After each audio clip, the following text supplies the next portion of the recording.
दोस्तों अभी हम लोग क्या है, जो आरओ का हमारा पेपर था उसको डिस्कस करना स्टार्ट कर रहे हैं। पहली जो आपका टेस्ट था उसका एक हिस्सा, एक मेजर हिस्सा आपको डिस्कस कर दिए थे। यहां से आगे बहुत बचा नहीं है, बट मैं डे 1 पे बोला था आपसे और इस क्लास में भी स्टार्ट में बोल दे रहा हूं कि पेपर डिस्कशन हम लोग करने वाले हैं, बहुत बेहतरीन तरीके से करेंगे, उसमें कहीं दो राय नहीं है। देखो पेपर डिस्कशन का एक तरीका जो मैं नॉर्मली आजकल यूट्यूब पे देख रहा हूं कि लोग क्या कर रहे हैं, क्वेश्चन पढ़ रहे हैं, इसका बी ऑप्शन सही है, इसका सी ऑप्शन सही है, एक्सप्लेनेशन के कुछ पॉइंट हाईलाइट कर ले रहे हैं, इसका ये सही है, इसका ये सही है, वो करके चले आ रहे हैं। एक तो ये तरीका है जिसमें डिस्कशन में थोड़ा भी समय लगना नहीं है, जोर भी नहीं लगना है। आप पेपर करो, अगले 1 घंटे में आके पूरा डिस्कस कर दे, फिर उसमें कोई टाइम ही नहीं लगना है। बट आप लोग इसका नोट्स जरूर बनाना। जितने होमवर्क दे रहा हूं मेरी बात मान के होमवर्क जरूर करना। 4 साल से इस फील्ड में एज अ टीचर काम कर रहा हूं, तो मुझे पता है कि नीड क्या है इस एग्जाम की, बहुत करीब से इस एग्जाम को देखा हूं। तो बिना बहुत बातचीत के आगे की कड़ी स्टार्ट करते हैं। 54 नंबर क्वेश्चन आपकी स्क्रीन पे। हमको पता है जब हम लोग पृथ्वी की आंतरिक संरचना पढ़ते हैं तो 3 पार्ट्स आते हैं, क्रस्ट, मेंटल और कोर। इसमें एक ट्रिक आप लोग को याद करना है, सीएम, ठीक है, अच्छा पिन नहीं चार्ज है, 1 सेकेंड, ठीक है। हमको पता है कि 3 इसकी लेयर्स होती हैं, क्रस्ट, मेंटल और कोर। पेन चार्जिंग में लगाया हूं तो हम लोग अब हर एक हिस्से को क्या करते हैं, 2 पार्ट्स में डिवाइड करते हैं, ऊपरी क्रस्ट, निचला क्रस्ट, ऊपरा मेंटल, निचली मेंटल, ऊपरी कोर, निचली कोर। और जहां से असंबद्धता, जहां से 2 चीज का मिलन, जो ऊपरी और निचली क्रस्ट का जो मिलन है, निचली क्रस्ट और ऊपरी मेंटल का जो मिलन है, एक असंबद्धता है, ठीक है।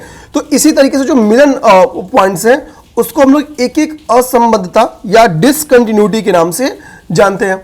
इसका ट्रिक क्या है, सीएम आरजीएल, सीएम आरजीएल, जो ये एल देख रहे हो, एल जो असंबद्धता है इसका नाम है लेहमैन असंबद्धता या लेहमैन डिसकंटिन्यूटी, लेहमैन डिसकंटिन्यूटी, ये हो गया, ओके। ये एल का मतलब क्या हो गया, लेहमैन डिसकंटिन्यूटी, ये लास्ट है, ठीक है। अब देखो सीएम आरजी याद तैयार करना बड़ा आसान है। हमें पता कि जो राहुल गांधी जी वो क्या कर रहे हैं, वो पीएम बनने की तैयारी कर रहे हैं, लेकिन अभी उनको क्या काम करना चाहिए, सीएम के ऊपर काम करना चाहिए, क्योंकि अभी वो चीफ मिनिस्टर भी नहीं बन पाए, ठीक है। तो सीएम राहुल गांधी, उनका पहला टाइम टारगेट करना चाहिए कि भैया मोदी जी के पहले सीएम बने राहुल गांधी जी, ठीक है, फिर बड़े बड़े काम करें। और लास्ट वाला दिमाग में एल, एल मतलब लेहमैन डिसकंटिन्यूटी।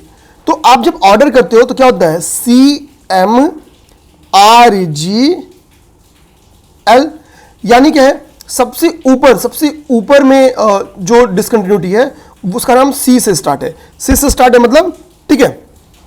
आ जाओ, सी का मतलब हो गया कोनरॉड डिसकंटिन्यूटी। तो कोनरॉड डिसकंटिन्यूटी कहां मिलेगा, क्रस्ट में मिलेगा, मेंटल में मिलेगा या कोर में मिलेगा। तो जाहिर बात है इसका संबंध किससे होगा, क्रस्ट से होगा। तो अपर क्रस्ट एंड लोअर क्रस्ट, कुछ भी नहीं सोचना था, एक का डी से मैच करा दो, एक का डी से मैच करा दो, और एक का डी केवल एक ही जगह है। ऑप्शन नंबर क्या हो जाएगा, ऑप्शन नंबर ए इसका राइट हो जाएगा, ठीक है। ऑप्शन नंबर ए इसका राइट हो जाएगा, कुछ करना नहीं था, थोड़ा भी सोचना नहीं था, बहुत आराम से इसका आंसर निकल जा रहा है, ओके। 1 सेकंड मुझे टाइम दीजिएगा। आप लोग इसके साथ देखो, जैसे जैसे हम लोग क्लासेस आगे बढ़ा रहे हैं, आपका काम बस एक होना चाहिए कि भैया आपको नोट्स प्रिपेयर करते चलना। देखो नोट्स नहीं बनाओगे, जो चीजें आपको समझा रहे हैं, जिस ट्रिक से समझा रहे हैं, उन चीजों को आपको नोट करना होगा। इस वक्त हम लोग 45 नंबर क्वेश्चन देख रहे हैं ना। मैं एक बार एक्सप्लेनेशन भी ओपन कर लेता हूं, मान लो कि ऐसा ना हो कि कुछ गलतियां हो जाए, क्योंकि रिकॉर्डेड क्लास आप टोक तो मुझे पाओगे नहीं, तो पता नहीं चल पाएगा, ओके। हाँ, बस इसलिए क्योंकि रिकॉर्डेड क्लास की वजह से आप टोक नहीं पाते हो, टोक नहीं पाओगे तो जो गलतियां हो जाएंगी वो गलतियां हो जाएंगी, फिर वो बाद में पछताना हो जाता है, ठीक है। तो पछताने का काम क्यों करेंगे। अब हम लोग क्या करते हैं ना, मैं इसका एक्सप्लेनेशन निकालता हूं, वहां पे मैप बना हुआ है, आपको मैपिंग दिखाता हूं,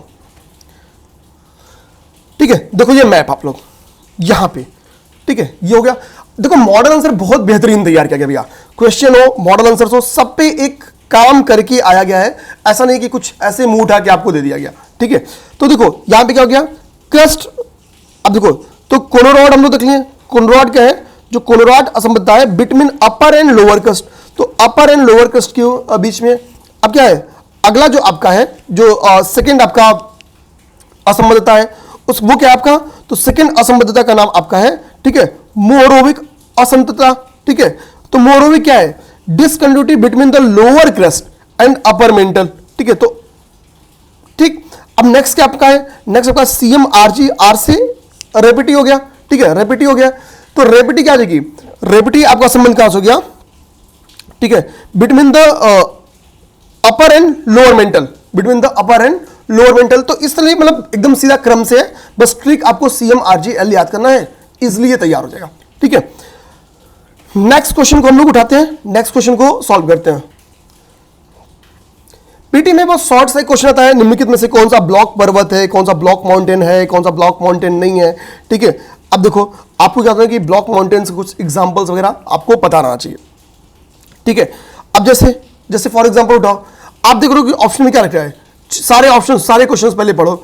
तो हमको एक चीज पीटी में डायरेक्टली क्वेश्चन पूछ के आती है, ठीक है, कि भारत में सबसे पुरानी पर्वत श्रृंखला क्या है। देखो जो सबसे पुरानी पर्वत श्रृंखला होगी, यानी जो ओल्डेस्ट पर्वत श्रृंखला होगी, ओल्डेस्ट पर्वत श्रृंखला का क्या होगा, ठीक है। ओल्डेस्ट या जो पर्वत रीजन होता है उसकी बात ये होती है कि वो अपशिष्ट पर्वत श्रृंखला का एग्जाम्पल होती है, अपशिष्ट हो गई है, ठीक है, उसका क्या कुछ कुछ क्षरण हो चुका है, ठीक है। तो यहां पे जो अरावली रेंज है ना, ध्यान देना, अरावली रेंज है, ये एंशिएंट माउंटेन है, ये बहुत प्राचीन पर्वत श्रृंखला, ये अपशिष्ट पर्वत का उदाहरण है, ना कि अपशिष्ट पर्वत का एग्जांपल है, ना कि ब्लॉक माउंटेन का, ना कि ब्लॉक माउंटेन का एग्जांपल है, ठीक है। ये चीज दिमाग रखना है। अब ब्लॉक माउंटेन्स के जितने एग्जांपल हैं आपको क्या करना चाहिए, तैयार करना चाहिए। अब जैसे देखो आपकी सतपुड़ा पर्वत ब्लॉक माउंटेन का एग्जांपल है, सियरा नेवादा ब्लॉक माउंटेन का एग्जांपल है। सियरा नेवादा कहां पे है, तो नॉर्दर्न अमेरिका में पाई जाती है, ठीक है, नॉर्दर्न अमेरिका में, यह आपका हो गया, ठीक है। अब बताओ एलो नेशनल पार्क कहां पे स्थित है, एलो नेशनल पार्क के बारे में बताओ भैया कहां पे स्थित है, ठीक है, इसके बारे में क्वेश्चन आपको दीजिए। नेक्स्ट आपका क्या है, ब्लैक फॉरेस्ट, ब्लैक फॉरेस्ट के बारे में आप लोग बताओ भाई कि ब्लैक फॉरेस्ट कहां पे स्थित है। चलो ऑप्शन देता हूं, जर्मनी में स्थित है ब्लैक फॉरेस्ट, या फ्रांस में। ब्लैक फॉरेस्ट के बगल से एक रिवर भी निकलती है, आप उस रिवर का नाम बता सकते हो मुझे, ठीक है। पहले तो जब एक बार जब आप लोग बताओगे इनमें से कौन सा सही है, जैसे जर्मनी इसका राइट आंसर है, ठीक है। अब जर्मनी की एक मुख्य नदी का नाम बताओ, ठीक है, तो इसका आंसर मिल जाएगा ब्लैक फॉरेस्ट वाले का। अब देखो नेक्स्ट क्या है, आपकी वॉल्केनो के ऊपर क्वेश्चन आया हुआ है, क्या है कि भैया कौन सी ऐसी वॉल्केनो है जो अब विलुप्त हो चुकी है, ठीक है। ज्वालामुखी हमको पता है 3 टाइप की होती हैं, एक को हम लोग कहते हैं एक्टिव ज्वालामुखी, यानी उसमें क्या है कि जो उद्गार है, जो लावा का उद्गार है वो निरंतर होता रह रहा है, ठीक है, वो आग बोलती रह रही है, लावा निकलता रह रहा है। एक टाइम पीरियड के बाद टाइम पीरियड के लिए शांत होती है, फिर वो क्या करती है, उद्गार कर देती है। और एक है जो एक बार उद्गार करके अभी शांत है, उसमें मतलब वो उद्गार नहीं हो रहा है, यानी वो एकदम ही एक्टिव नहीं है, तो उसको हम क्या कहते हैं, उसको हम कहते हैं विलुप्त या मृत ज्वालामुखी के नाम से जानते हैं। अब देखो यानी एक बार क्यों उद्गार होता है, जैसे अब मृत ज्वालामुखियों की एग्जांपल देखोगे तो आपका को सुल्तान बेहतरीन एग्जांपल है। को सुल्तान अपने बगल में जो हमारे पाकिस्तानी भाई हैं, ठीक है, तो पाकिस्तान में पाई जाती है को सुल्तान। आप दामवंद का नाम जानते हैं, दामवंद कहां पे स्थित है, ईरान की मृत ज्वालामुखी है, ठीक है, इसके बारे में। पोपा ज्वालामुखी म्यांमार में स्थित है, ठीक है। अफ्रीका में आप देखो किलिमंजारो, इक्वेडोर, ठीक है, इक्वेडोर का जो चिम्बराजो है, चिम्बराजो जो इक्वेडोर का है, ये सब मृत ज्वालामुखियों के एग्जाम्पल है।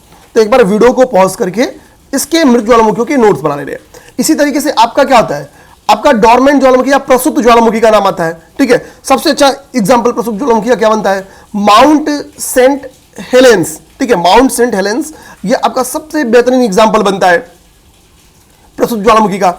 एक्टिव ज्वालामुखी आपको पूछे तो इटली का एटना, ठीक है, इटली का एटना हो गया, मैक्सिको का क्या होगा, कोलिमा हो गया, ठीक है, इक्वाडोर का कोटोपैक्सी हो गया, ये सब एक्टिव ज्वालामुखी की एग्जांपल है।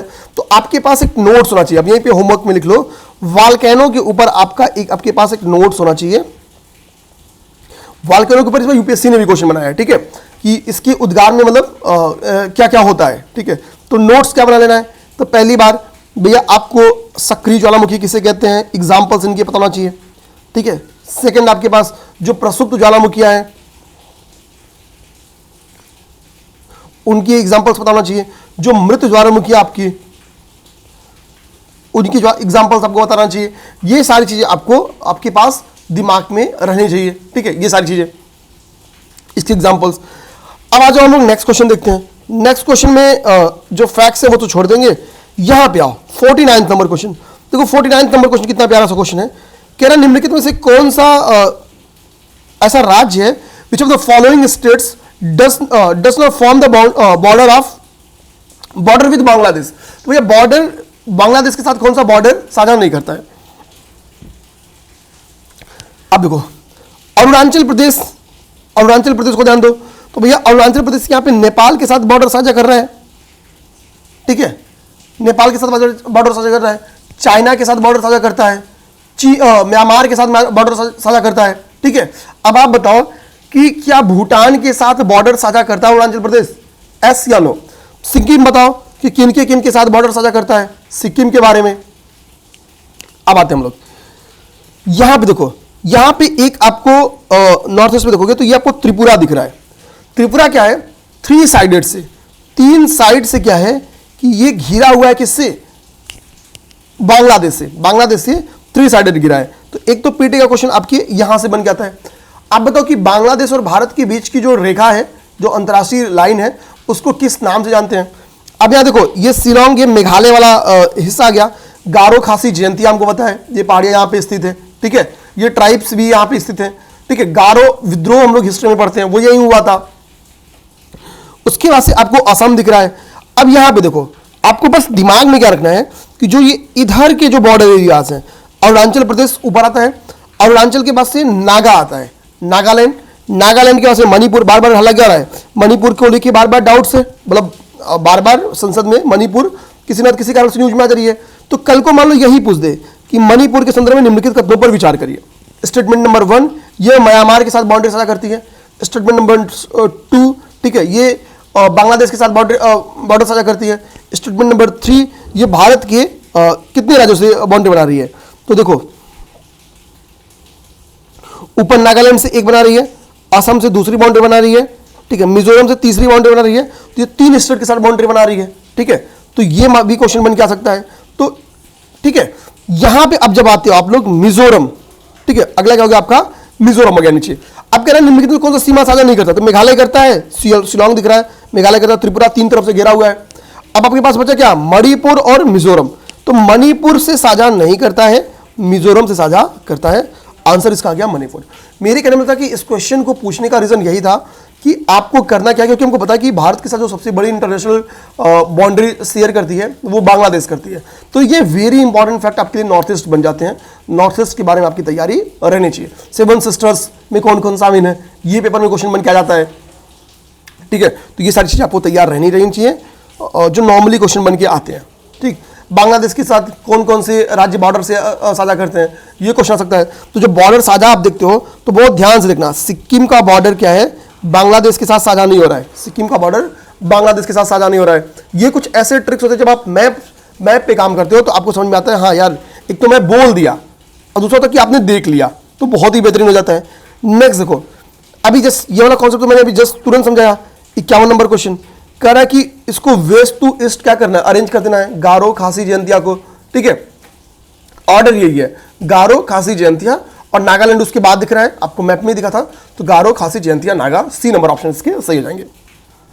अब वैलीज बेस्ड क्वेश्चन, जैसे यहां पे भले आपसे पूछ दिया कि नेलांग वैली कहां पे स्थित है, ठीक है, आपसे क्वेश्चन भले पूछा है कि केवल नेलांग वैली के बारे में, आपका काम करना चाहिए कि जैसे इस क्वेश्चन को अटेम्प्ट करने के बाद जो क्वेश्चन नंबर 52 आपकी स्क्रीन दिख रहा है कि भैया आपने भले आपको याद हो कि नेलांग वैली उत्तराखंड में स्थित है, तो अदर जो वैलीज हैं, ठीक है, एटलीस्ट सिक्किम और उत्तराखंड वाले वो आपको बताना चाहिए। इन यहाँ पे जो दर्रे पाए जाते हैं उन दर्रों का नाम याद होना चाहिए, पाल घाट, भोर घाट, ठीक है, उनका जो ये दर्रे हैं वेस्टर्न घाट के, इनका ऑर्डर पता होना चाहिए कि भाई कौन सा नॉर्दर्न में है, कौन सा साउदर्न में है, इनका क्रम पता रहना चाहिए। इस टाइप से क्वेश्चन पीवाईक्यू में आए हुए हैं, ठीक है। लोग अभी मैं आपको जस्ट दर्रे के बारे में बता भी रहा था कि आपको जो पासेज हैं, जो दर्रे हैं, पता रहना चाहिए। क्वेश्चन पूछा हुआ भी है। नेक्स्ट क्वेश्चन क्या आपका कि निम्नलिखित में से कौन सा सुमेलित नहीं है, नॉट मैच्ड, कौन सा सुमेलित नहीं है, क्वेश्चन ये ना पूछा है। अब क्या कह रहा है कि भैया यहाँ पे लिपू लेक लिखा है, सिपकीला, बोमडिला, ठीक है, जोजिला। तो जोजिला जम्मू कश्मीर में है, इसमें कोई दो राय नहीं है, ठीक है। जोजिला क्या है, जोजिला आपका जम्मू कश्मीर में है। सिपकीला, ठीक है, सिपकीला हिमाचल प्रदेश में है। लिपू लेक, ठीक है, लिपू लेक उत्तराखंड में है, ठीक है। माना, नीति, लिपू लेक, ये सारे दर्रे कहाँ पे हैं, आपके उत्तराखंड में है। जो इसमें बोमडीला आपको दिख रहा है, ध्यान रखना, जो बोमडीला दिख रहा है, बोमडीला जो दिख रहा है कि आपका सिक्किम में ना होके ये आपका कहां पे स्थित है, अरुणाचल प्रदेश में स्थित है। ठीक है, बोमडीला आपका अरुणाचल प्रदेश में स्थित है। तो यहां पे अब होमवर्क क्या लिखना है, हमको क्या करना चाहिए, जैसे मैं आपको मैप दिखाऊं तो मैंने मैप में सारे जो पासेज हैं वो लिखे हुए हैं। आपका भी काम होना चाहिए कि इसी तरीके से, मैंने एक मैप पे वीडियो बनाई भी थी, शायद अगर मेरे बगल में मैप्स होंगे तो मैं इसको दिखा भी देता हूं। देखो यहाँ पे मैं ये वीडियो बनाया था। ठीक है, अब मैं देख लेता हूँ कि मैंने पासेज के ऊपर नोट्स बनाए कि नहीं। ठीक है, मैं आपको बस यहाँ पे ये दिखाना चाहता हूँ मेरे भाई, आपको ऐसे काम करना होगा, क्योंकि जब आप मैप में प्लॉट करके करते हो ना, फिर बहुत सारी चीज़ें आपके दिमाग में ऑलरेडी चढ़ जाती हैं, वो भूलती नहीं है या वो टिक मारने के काम आ जाती हैं। ठीक है, एक PDF मैप का नहीं दिख रहा है, मतलब अब देखो कैसे करना है। जैसे ये मतलब मैप है, अब आपको जितने भी हिमाचल प्रदेश के पासेज हैं यहाँ पे डैश लाइन लगा के सारा क्रम से लिख देना है। उत्तराखंड जितने पासेज है डैश लाइन लगा के सारा लिख दो। ठीक है, अरुणाचल प्रदेश, सिक्किम।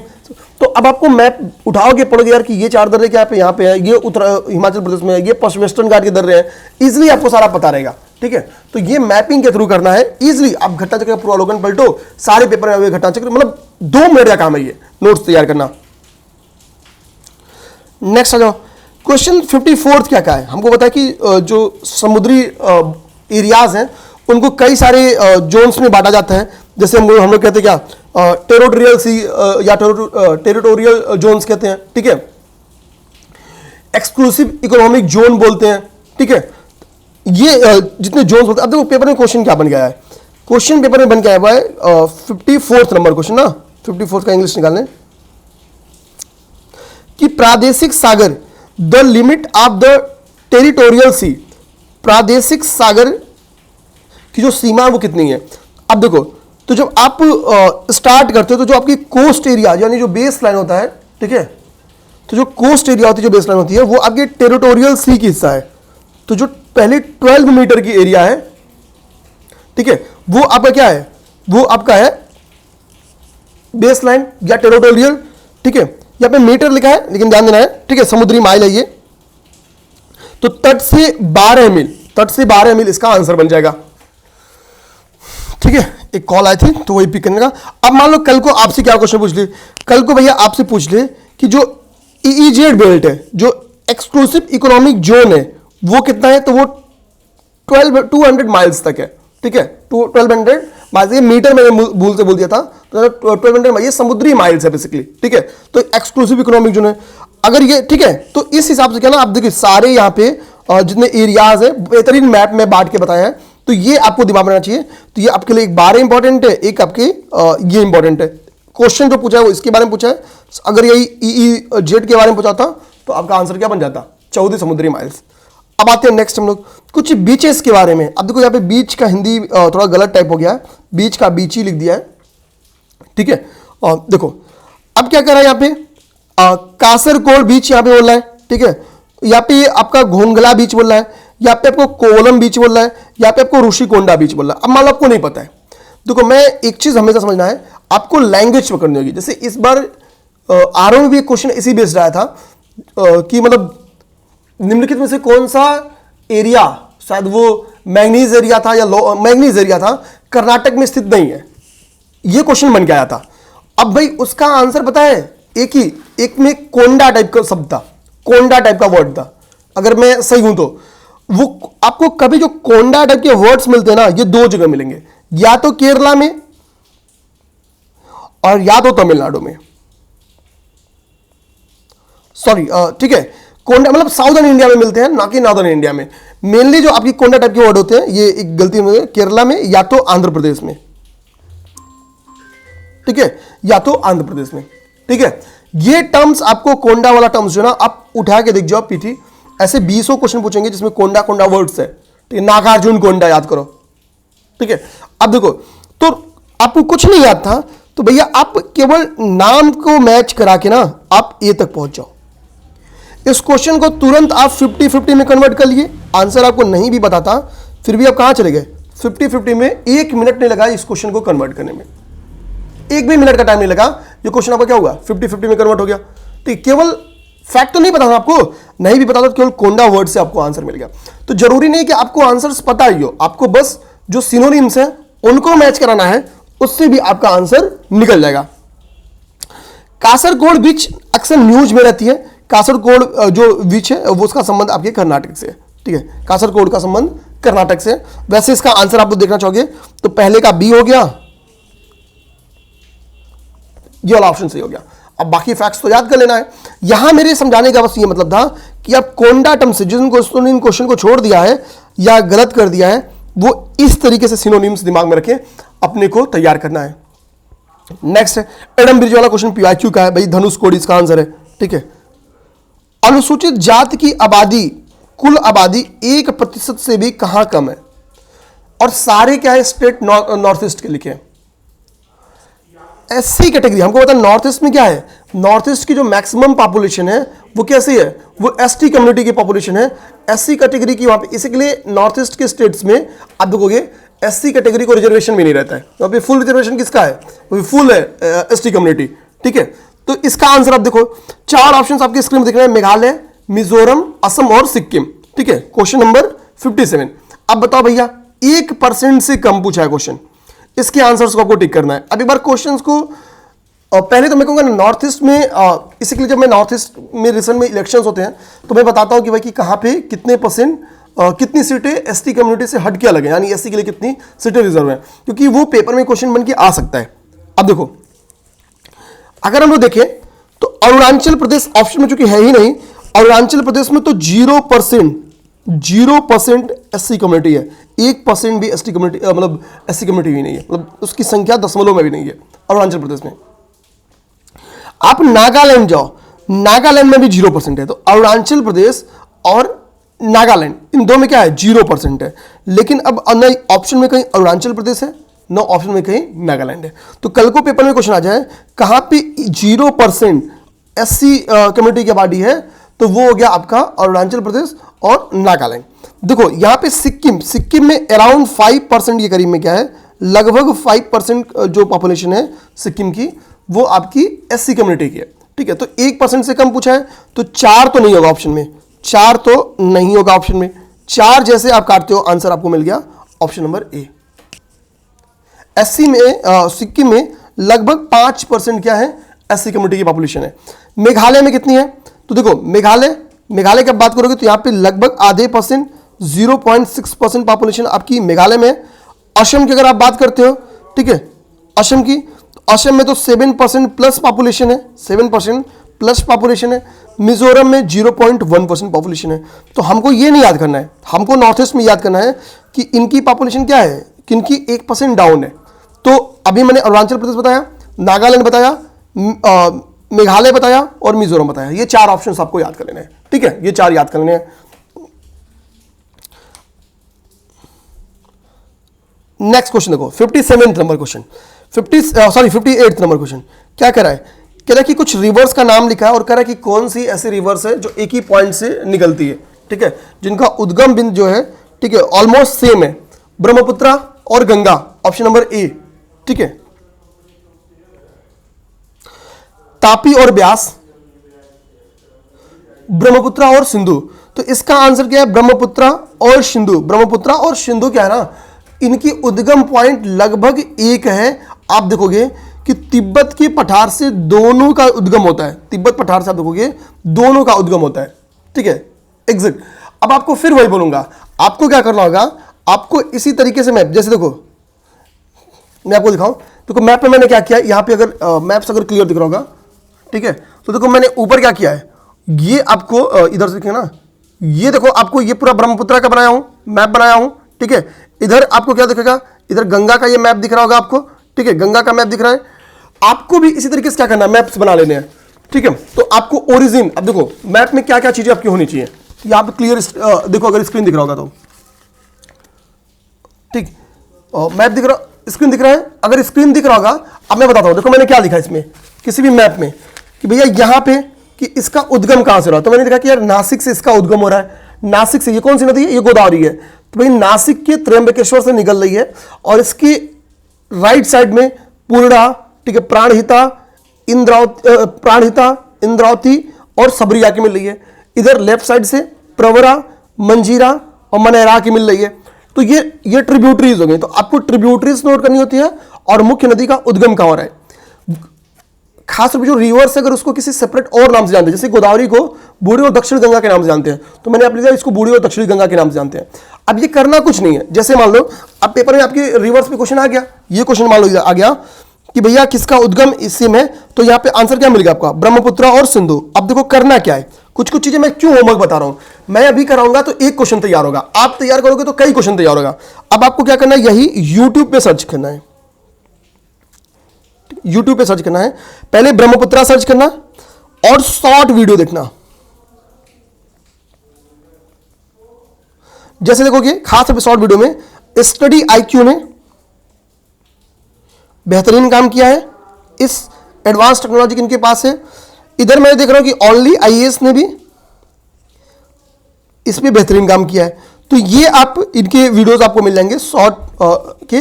तो इनकी सब ओरिजिन देख लेना है, ट्रिब्यूटरीज देख लेना है, ठीक है, एक एक चीज की, तो आपका काम चल जाएगा। ठीक है, इन दो चीज का भी अभी जो आंसर है बस उनको, क्योंकि अभी 10 पेपर सॉल्व करोगे ना, अभी कई नदियां मिलेंगी आपको। ठीक है, सारी नदियां लगभग मिल जाएंगी। तो यहां पे जो इस क्वेश्चन देखो, हर एक क्वेश्चन को देने का एक पर्पस है, तो वो समझ में आना चाहिए आपको। ठीक है,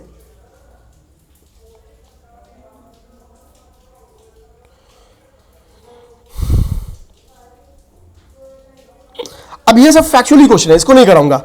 मतलब 61 नंबर क्वेश्चन क्या कह रहा है, 61 नंबर क्वेश्चन कह रहा है कि भैया एक घटना है, अभी हाल ही में क्या हुआ है कि जिगर का प्रत्यारोपण हुआ है। ठीक है, एक इंसान में सुअर की जिगर का प्रत्यारोपण हुआ है। तो कहां हुआ है, ये सब काम कोई बड़ा नहीं है, आप लोगों को खुद करना होगा।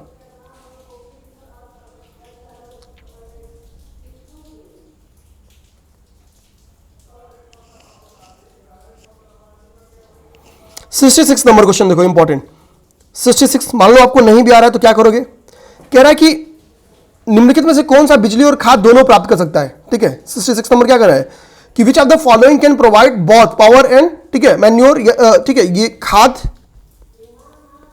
और बिजली पावर दोनों मिल सकती है। अब देखो न्यूक्लियर प्लांट सोचो भाई, न्यूक्लियर प्लांट से कौन सी खाद मिल जाओगे, परमाणु डालोगे। ठीक है, तो आंसर तो बिल्कुल गलत है।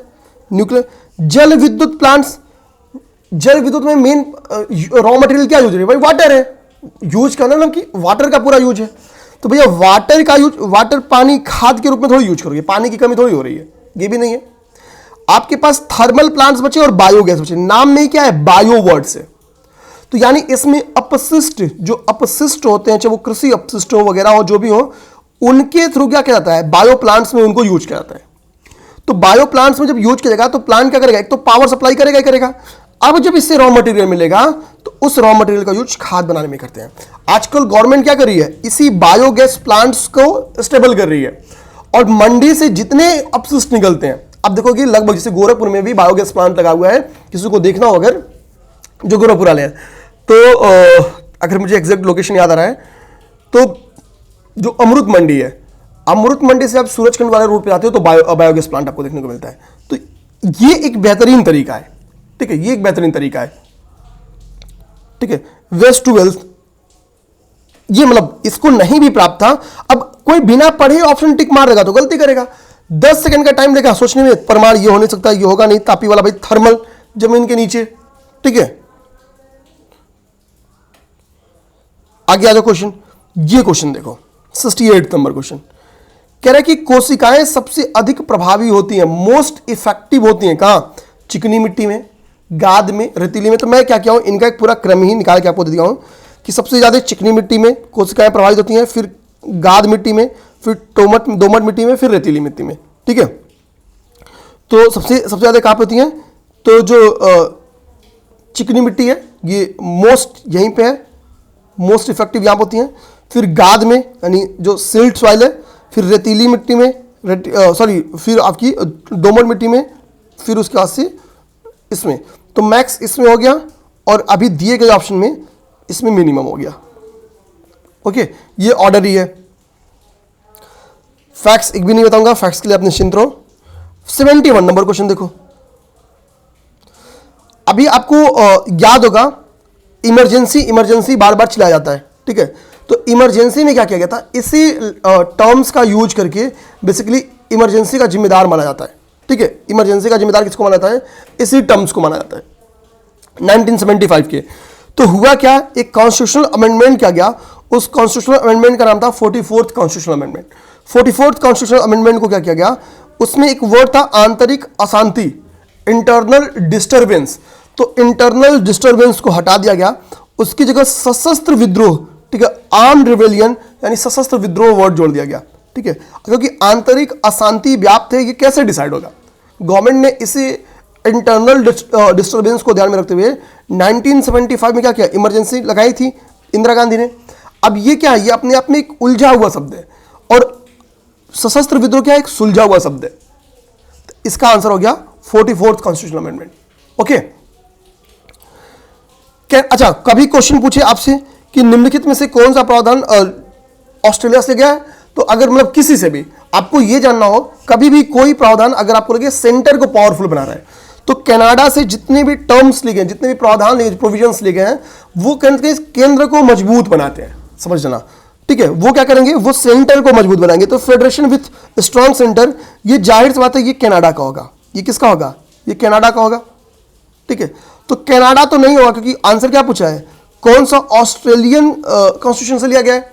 तो भैया 3 छोड़ दो, 3 छोड़ो आंसर में, यहां भी 3 छोड़ दो, तो भैया 2 और 4 तो सही हो गया, 2 और 4 सही हो गया, क्योंकि 2 यहां भी है, 4 यहां भी है, और 2 यहां भी है, 4 यहां भी है। एक पे सोचो केवल, समवर्ती सूची किससे लिया गया। अगर आपको लगता है समवर्ती सूची ऑस्ट्रेलिया से लिया गया, तो ऑप्शन बन जाएगा आपका सी, और अगर आपको लगता है समवर्ती सूची ऑस्ट्रेलिया से नहीं लिया गया, तो ऑप्शन बन जाएगा आपका बी, ठीक है। तो यानी बी या सी में से कोई एक ही ऑप्शन क्या होगा आपका, सही होगा। अब आप किसको टिक मारे हो, समवर्ती सूची जो है आपका ऑस्ट्रेलिया से लिया गया है, ठीक है, आंसर राइट है। यहां बस मेरा यह था कि कनाडा वाले प्रोविजंस को पहचानना आसान है, ठीक है। अब अगर कहा मुझे कनाडा से क्या लिया गया, आयरलैंड से क्या लिया गया, ठीक है, ऑस्ट्रेलिया क्वेश्चन में पूछा हुआ है, देख लीजिए। या बोलो कि संविधान के कौन कौन से हिस्से को कहां से लिया गया, वो सारा टॉपिक आप चाहो तो यहां से तैयार कर सकते हो। होमवर्क केवल अपने डायरी में एक होमवर्क लिखो, और जब भी आप पॉलिटी पढ़ना तैयार करोगे, जब भी पॉलिटी पढ़ोगे, पॉलिटी भाई प्री के लिए तो पढ़ी लोगे ना, तो वो होमवर्क वाले सेक्शन पे जाके ज्यादा काम कर लेना है, बस ये तरीका है। स्पेशली मत बैठिए, आपको लगे कि आप नोट्स बनाइए, नोट्स बहुत तगड़ा प्रिपेयर होना चाहिए, जिससे इस तरह से आपके पास एक हिस्ट्री 8 पन्ने का एक स्पेस रख लो, 2-2 पन्ने का मान लो, ठीक है। आप ऐसे लिखो होमवर्क। अब जैसे मान लो आपको लग रहा है कि हमको देखना कि किस देश की कॉन्स्टिट्यूशन क्या लिया गया, ठीक है, तो ऐसे लिख दो कि हम क्या मतलब किस देश के संविधान से उधार लिया गया, ठीक है। तो स्रोत उसको बोलते हैं संविधान का स्रोत, लिख लो हेडिंग। अब आप जब पढ़ने आओगे पॉलिटी, तो आपको देखना कि हमको क्या क्या होमवर्क पहले करना है। तो स्रोत वाला टॉपिक हमको करना है। आपको अगर नागरिकता है लिखे हैं तो नागरिकता पढ़ना है, आपको लिखे कि यार कि हमको राष्ट्रीय आपातकाल लिखे हैं तो राष्ट्रीय आपातकाल पढ़ना है। तो ऐसे होमवर्क की एक आपकी सीरीज बन जाएगी टेस्ट सीरीज से। उन चीजों पे जाके जब रिवीजन करने की बारी आएगी तो वहां पे ज्यादा रिवीजन कर लेना होगा। ये तरीके हैं आपके बेहतरीन रिवीजन के। प्रस्तावना वाला टॉपिक क्या कर रहा है, अब देखो कह रहा है कि प्रस्तावना, एक तो प्रस्तावना को मैंने क्या लिखा है, पहले ही लिख दिया है कि भाई प्रस्तावना को एज अ टॉपिक तैयार करो, क्योंकि प्रस्तावना कॉन्स्टिट्यूशन का पार्ट है, कॉन्स्टिट्यूशन का पार्ट नहीं है। इस पे 3 डिसीजन हुए हैं, ठीक है। 3 जो वाद हैं उनका संबंध प्रस्तावना से है। तो पहली बात तो आपको तीनों वाद पता रहना चाहिए, ठीक है। किसमें संविधान का भाग माना गया, नहीं माना गया, अंतिम 2 में माना गया है, ठीक है। अंतिम वाला केशवानंद भारती है, ये दोनों आप बता दो क्या है, ठीक है। कह रहा है हमारे संप्रभु लोकतांत्रिक गणराज्य की कुंजी किसने बोला है, ठीक है। किसने इसे हमारे संप्रभु यानी सोरेन, ठीक है, जो सोरेन डेमोक्रेटिक रिपब्लिक है उसकी कुंडली, कुंजी नहीं कुंडली किसने बोला है प्रस्तावना को। ये क्वेश्चन आपके पेपर में आ सकता है, लेकिन आप दिमाग रखना है, आपको यहां से दिमाग में रखना है कि प्रस्तावना ही पूरा तैयार करना है, ठीक है। वैसे इसका आंसर जानना चाहिए तो के.एम. मुंशी के द्वारा स्टेटमेंट दिया गया था। आज जैसे मैंने बोला कि भाई आयरलैंड वगैरह से क्या लिया गया बता दो, तो नीति निर्देशक तत्व तो आपके आयरलैंड से लिया गया है, आर्टिकल 36 to 51 है। कह रहा है क्या 42nd कॉन्स्टिट्यूशनल अमेंडमेंट से जोड़ा गया, निम्नलिखित में से क्या क्या है 42nd कॉन्स्टिट्यूशनल अमेंडमेंट से जोड़ा गया है, ठीक है। अब इसका आंसर तो 42वें संविधान संशोधन के तहत जोड़ा गया है, ठीक है। अब देखो कि आर्टिकल 39 में आपकी जो बात लिखी गई है, ये बात आपकी आर्टिकल 39A में लिखी गई है। ठीक है, इन्वायरमेंट से संबंधित बात जो आपकी डीपीएसपी में है वो 48A में लिखा गया है। जो आर्टिकल 38 में पॉइंट्स लिखा गया है, आर्टिकल 38 क्या लिखा गया है? आय, स्थिति, सुविधाओं और अवसरों में समानताओं को, ठीक है, कम करना, जो असमानताओं को कम करना, समानता नहीं, असमानताओं को कम करना। ठीक है, तो मिनिमाइज इनइक्वालिटीज, यानी आर्टिकल 38 इनइक्वालिटीज को मिनिमाइज करने की बात बोलता है, चाहे वो इनकम की बात हो, चाहे वो स्टेटस की बात हो, चाहे वो फैसिलिटीज की बात हो, चाहे वो अपॉर्चुनिटीज की बात हो। ये आर्टिकल 38 में, और ये आपको जोड़ा गया है 42nd कॉन्स्टिट्यूशनल अमेंडमेंट के थ्रू जोड़ा गया था। नेक्स्ट हो 76 नंबर क्वेश्चन। 76 नंबर क्वेश्चन क्या कह रहा है? 76 नंबर क्वेश्चन कह रहा है सर्वोच्च न्यायालय की स्थापना के संदर्भ में। हमको पता है कि 1773 का रेगुलेटिंग एक्ट आता है, एक सुप्रीम कोर्ट बनाया जाएगा जो नाम का सुप्रीम कोर्ट होता है। इसमें एक मुख्य जज और 3 इसमें सहायक जज होते हैं। मुख्य जज का नाम एलिजा इम्पे रहता है, सहायक जज का नाम चैम्बर्स, लिमिंस्टर और हाइड रहते हैं। इनका नाम आपसे पूछ सकता है। ठीक है, अब क्या कह रहा है? कह रहा है कि सुप्रीम कोर्ट ठीक है एट कलकत्ता वाज स्टेबलाइज, ठीक है, by the regulating act 1773। Elijah Impey दोनों सही है।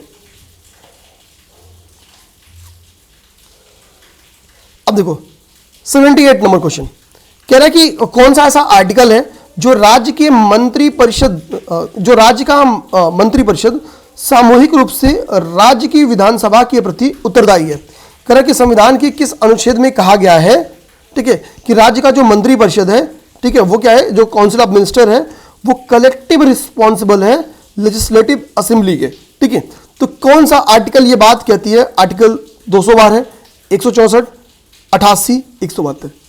मैंने यहां पे लिखा कि भाई कि अब देखो इसका आंसर तो आप ही लोग मारोगे। देखो आर्टिकल 52 to 78 में संघीय कार्यपालिका के बारे में चर्चा है। ठीक है, ये सेंट्रल जो संघीय सेंटर की कार्यपालिका उसके बारे में चर्चा करता है। 78 क्या था? 79 to 122 से आपको पार्लियामेंट चलाता है, तो भाई पार्लियामेंट का तो हिस्सा नहीं होगा। आगे क्या है? 124 to 147 आपकी सुप्रीम कोर्ट की बात है, और 153 to 167 तक राज्य की कार्यपालिका है। अब देखो 212 तो नहीं होगा, 88 भाई पार्लियामेंट, 79 से 122 पार्लियामेंट की बात कर रहा है, यहां पे क्या कर रहा है? राज्य के मंत्रिपरिषद की बात कर रहा है, तो ये भी नहीं होगा। 172 की बात कर रहा है, 172, 153 से लेकर 167 तक क्या है? राज्य की कार्यपालिका है, तो ये भी नहीं होगा। एक ही बचा आंसर आपका। ठीक है, एक ही बचा आपका आंसर। अगर आपको नहीं पता तो इस तरीके से भी आप आंसर पे पहुंचने की कोशिश कर सकते हो। अगर आपको नेट आंसर नहीं भी पता है तो भी आपको एरिया, आपको ग्रुप बताना चाहिए कि इस आर्टिकल से इस आर्टिकल के बीच में क्या बात की गई है, इस आर्टिकल से इस आर्टिकल के बीच में क्या चर्चा किया गया है। ठीक है, तो वो आपको अगर पता है, ठीक है, यानी बेसिकली भाग पे आपकी बेहतरीन पकड़ है, तो भी आप आंसर्स को बहुत बेहतरीन तरीके से टिक कर लोगे। ओके,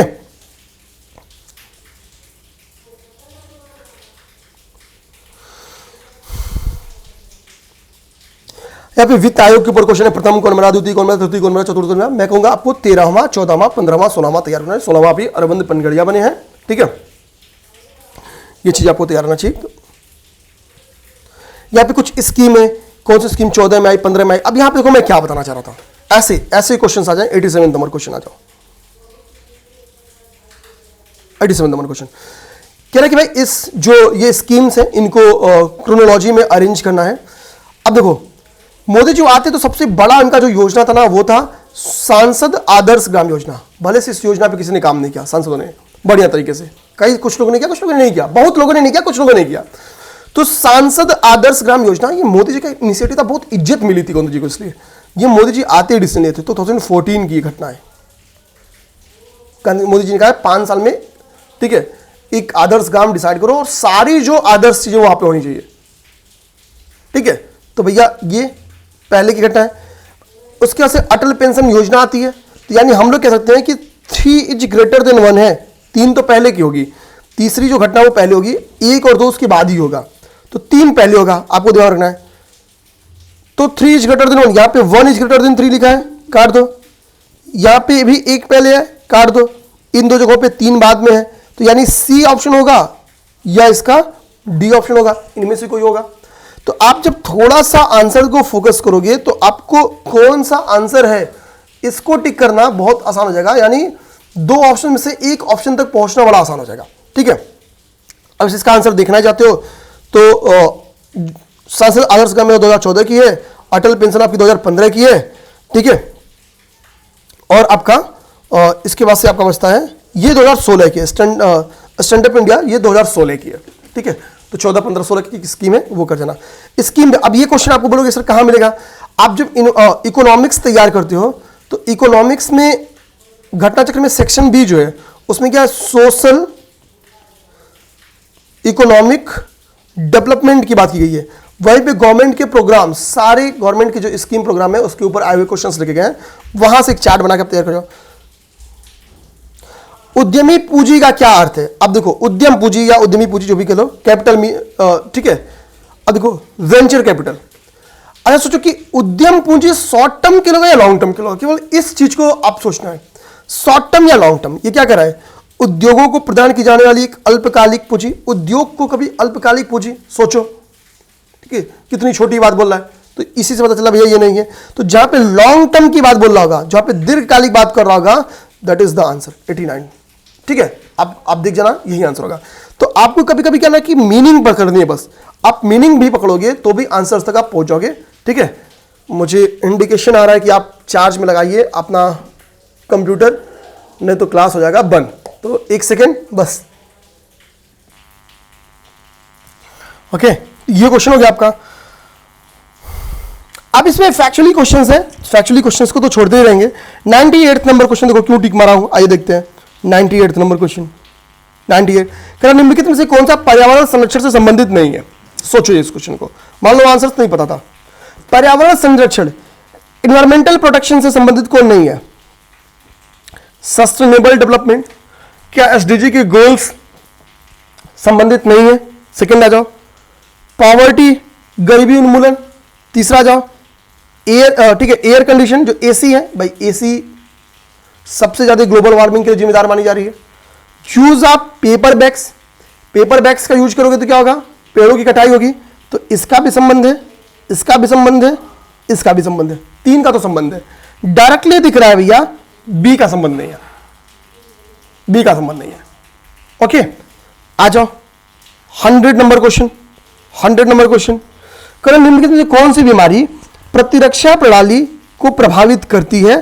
ठीक है, आपका ये 100 नंबर क्वेश्चन है। इम्यून सिस्टम को निम्नलिखित में से कौन सी बीमारी प्रभावित करती है? आपका 100 नंबर क्वेश्चन है। 100 नंबर क्वेश्चन के आंसर्स को तलाशने की कोशिश करते हैं। अब देखो, आपकी जिन जिन बीमारी है, जैसे फॉर एग्जांपल पोलियो, पोलियो किसी को हो जाएगा तो जीवन बर्बाद है। आपको भी पोलियो के मरीज को देखना, ठीक है, तो ये पोलियो बिल्कुल ये सही है।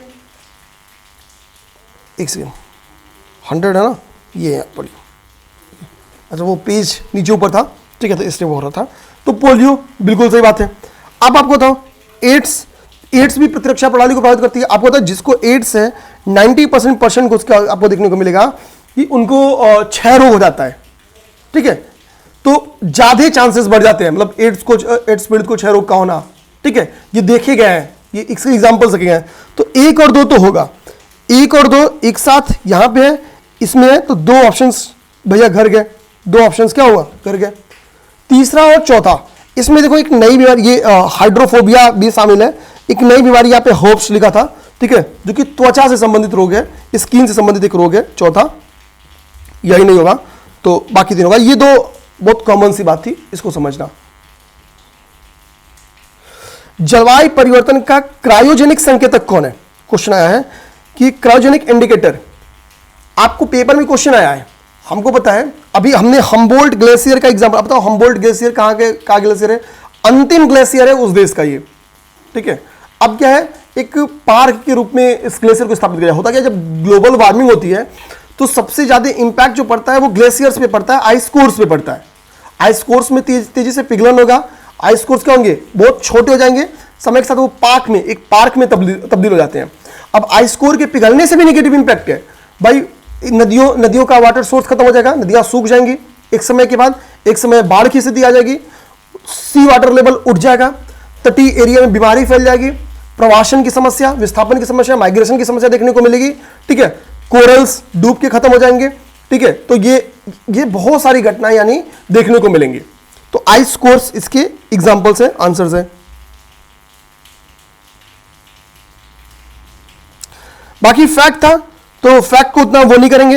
अच्छा, जो इसमें रीजनिंग और मैथमेटिक्स का क्वेश्चन है, रीजनिंग और मैथमेटिक्स के क्वेश्चन के लिए हम लोग क्या करेंगे कि एक पेपर में 10 से 12 क्वेश्चन या 15 क्वेश्चन जो भी हो, तो 10 पेपर में 150 क्वेश्चन हो गया। 2 पार्ट में इसको अलग अलग करके क्या करेंगे, रमन सर डिस्कस कर देंगे। ठीक है, एक पार्ट में और 2 पार्ट में, मतलब जैसे आपका 5 पेपर हो जाएगा तो 5 पेपर के क्वेश्चन एक साथ रमन सर डिस्कस करेंगे, उसके बाद से 5 पेपर के अलग से डिस्कस करते हैं। ठीक है, मैथमेटिक्स वाला क्वेश्चन वो डिस्कस करेंगे, आईटी बैकग्राउंड है तो वो ज्यादा बेटर डिस्कस करेंगे, तो इसलिए इसको उन्हीं पे छोड़ देते हैं। अब बोलोगे सर, अच्छा किसी को तो ये नहीं लग रहा सर जल्दीबाजी में खत्म कर दिया, भाई 2 घंटे का डिस्कशन है, पिछला 1 घंटा और ये 1 घंटा, लगभग 45 मिनट का डिस्कशन। फैक्ट्स पढ़ने से बचाऊं, इसलिए बचाऊं ना, आप लोग पेपर तो दे ही रहो भाई। अब देखो इसमें मैं क्या पढ़ूंगा, अगर मुझे मान लो मुझे बताना रहे कि भाई सूर्य का घनत्व कितना होता है, मॉडल आंसर से याद कर जाओगे। कौन सा पदार्थ प्रकृति में अम्लीय है, मॉडल आंसर से याद कर जाओगे। जो चीज नहीं पता है, जो थियरी बेस्ड था, जो कॉन्सेप्चुअल था, जिसको 50-50 में कन्वर्ट कर लिया जाए, कैसे क्वेश्चन को 50-50 में कन्वर्ट, कैसे ना आते हुए क्वेश्चन को अटेम्प्ट करना है अभी हमारा, और कैसे टॉपिक्स को इंपॉर्टेंट तैयार करना है, अभी हमारा फोकस एरिया डिस्कशन का ये होता है। बाकी अगर मॉडल आंसर डिस्कस करना तो मैं एक साइड क्या करता, मॉडल आंसर ओपन करता, ठीक है, और लेके पढ़ा देता। मेरे लिए 2 घंटे का काम था, 150 क्वेश्चन इसी 2 घंटे में बिना एफर्ट का। अभी तो मैं काम करके आता हूं, सोच समझ के आता हूं कि क्या डिस्कस करना है, क्या बोलना है। आप देखोगे मैंने टिक मारा था, और उसमें तो क्या है भाई, सामने बगल में आंसर दिख रहा है, पेपर में ही बनाया हूं तो आंसर तैयार है, मार दूंगा टिक, ये आंसर सही है। ठीक है, मिलते हैं फिर नेक्स्ट क्लास में। जय हिंद, जय भारत।